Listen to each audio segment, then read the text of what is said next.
Hi there, this is Donny Bostock, aka Nev, and we're going through the top 10 Nev shows.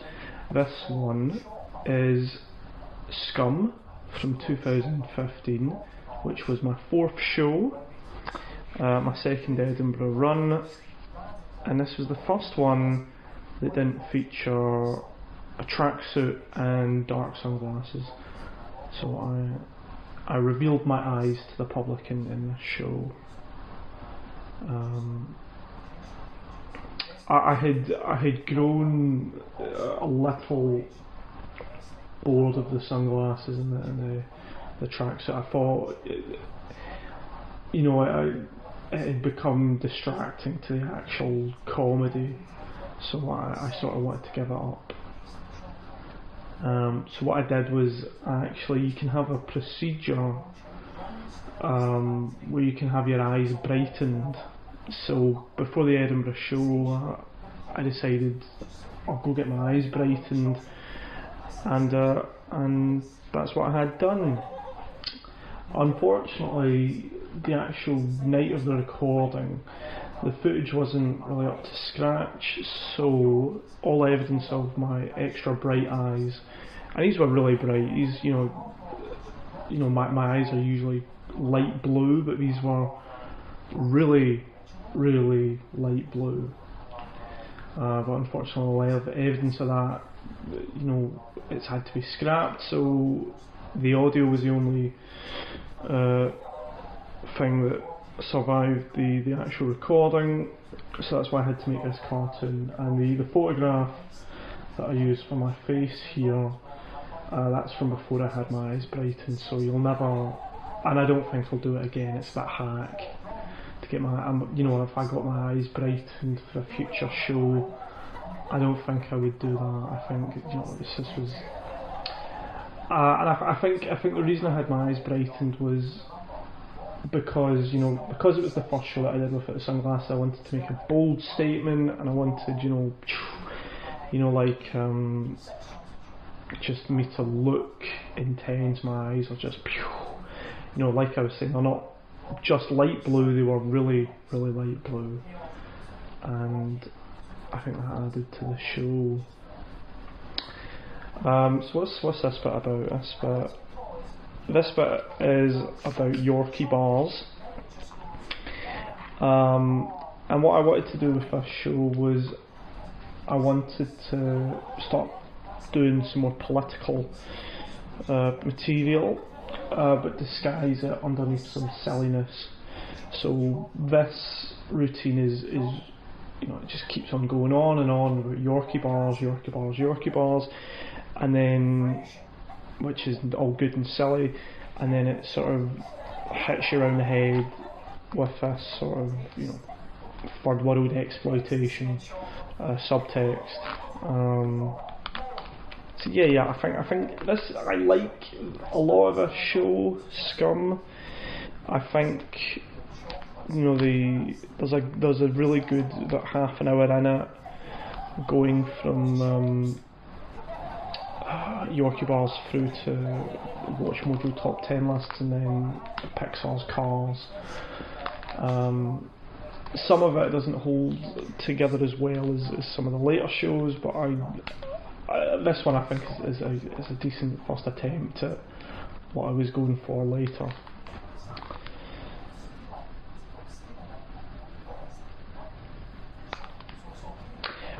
With this show, the bit where I say I was stealing Yorkie bars to eat them, that's true. For years I had given up Nestle products, and then when they introduced the Yorkie peanut bar, the new one, I think it was a year or two before us, I knew I had to have it, so I did genuinely start to shoplift them. And shoplifting one Yorkie bar is easy enough, especially at self-service tills. You can just put it on something else, and you're okay. You can get away with it. Not that I'm advocating it, but you definitely should not pay for Nestle products, you should steal all Nestle products. So yes, I was stealing Yorkie bars, and I wrote it into this routine, this about 10-15 minute long routine. And at the end of the routine, and then at the end of the show, you don't see it in this bit, but at the end of the show, what I would do is I would eat a Yorkie bar very angrily. You know, it was a big energetic ending.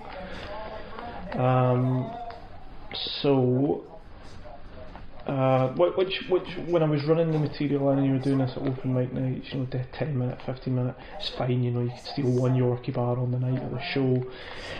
But because this was a full Fringe run, what I had to do is I had to steal about 25 to 30 Yorkie bars for the entire run of the festival.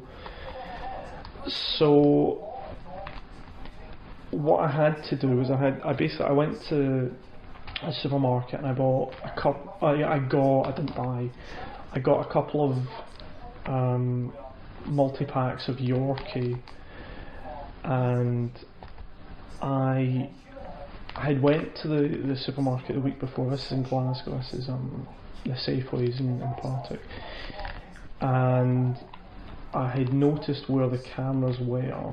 You know, I'd looked at it the previous week, and I thought, well, I'll get all these Yorkie bars. And what I did, well, actually, you know what? I'm not gonna tell you how I got 30 Yorkie bars out of the Safeways in Partick.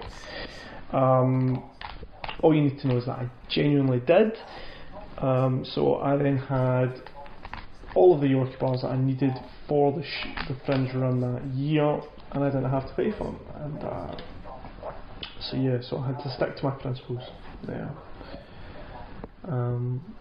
It was quite nervous getting them out of the supermarket, but I felt, you know, that it was something I had to do. I was spending 10-15 minutes a day speaking about how it's the right thing to do to steal Yorkie bars. So if I was to buy the Yorkie bars, that would be, you know, spitting in the face of my own material, spitting in the bright eyes of my face, you know. So yes, yeah, I did.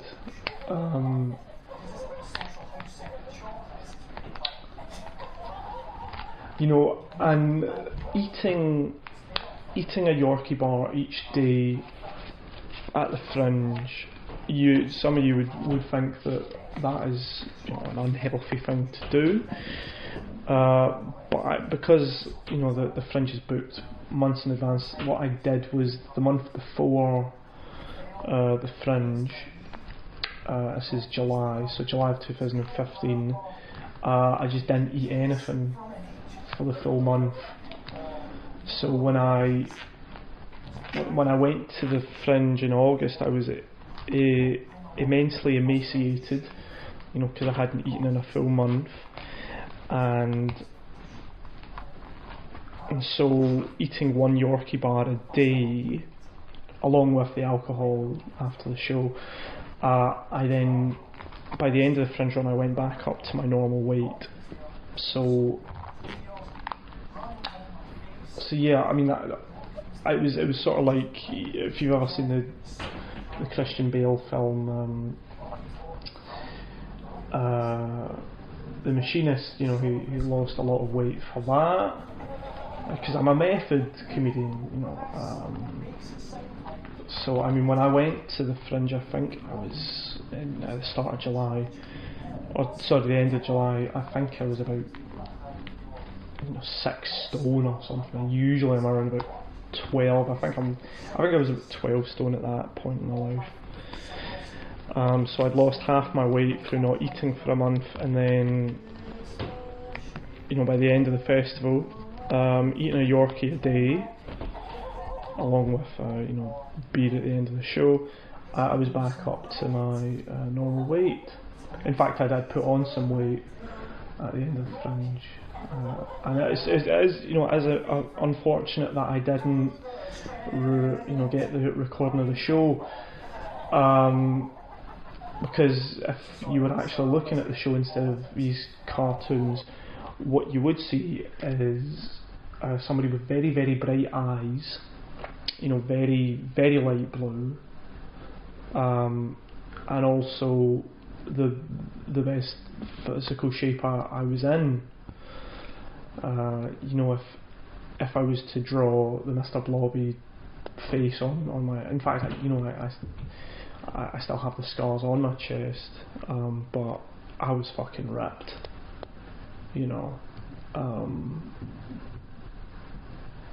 yeah. So that's all I've got to say about that show. I think it's a good one. It doesn't hang together like some of the other shows, the later shows, I think, but I think it's a good first attempt at sort of introducing politics into the material, but still keeping it silly and light. Yeah. So yeah, I'll see you on the next one. Thanks.